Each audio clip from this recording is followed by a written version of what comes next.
bali ku mugano nga gwanswa anti ebintu bibatambulidde bulungi era basobodde okukola ku nsimbi okwawukanako n'emyaka egiyise. Ssentebe w'abasuubuzi abakolera mu katale kano John Mpiira ategeeza nti omuwendo gw'embizzi ezisalwa ku mulundi guno gwesaze nnyo olw'abalunzi mu byalo okufuna obulwadde obwaviirako ebisolo ebiwera okufa. Ennyama erudde nga embizzi zaagenda ne zibula naddala okutandika ekirwadde kino ekya COVID we kyatandikiraawo. Embizzi ne zibula eggwanga lyonna olw'omusujja oguyinganya embizzi. Kaakati mu kadde kano wenjogerera emyezi ng'ebiri emabega embizzi ate zibadde zitandise okukola ki okukomerawo ddala kuba zo zanguwa mangu. Embeera eno ewaliriza abasuubuzi obutapaaza bbeeyi ya nnyama olw'eggwanga okukosebwa obulwadde bwa ssennyiga korona abagyettanira basobole okwegulira akawera.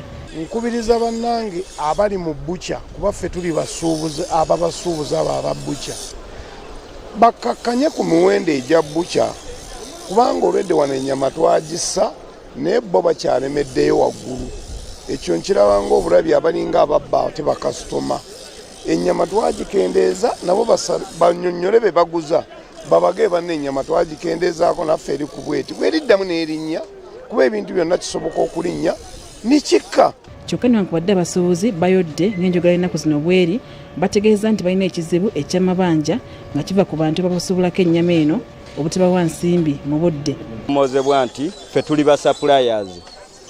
Ogenda no delivering ekintu munno n'akukaabira n'omulererako ennaku kubanga okusuubuligana lulinga luganda.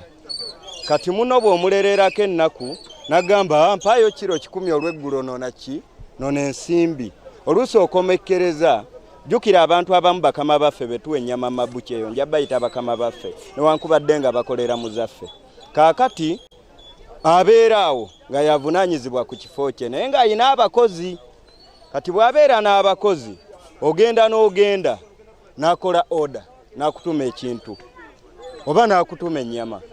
Kati bw'akutuma ennyama nti enkya mpa kiro 5 ogenda okuddayo ononye ssente ogendedde ku ndagaano nga yadduse mu kifo aleseewo omukozi ono amuddirira.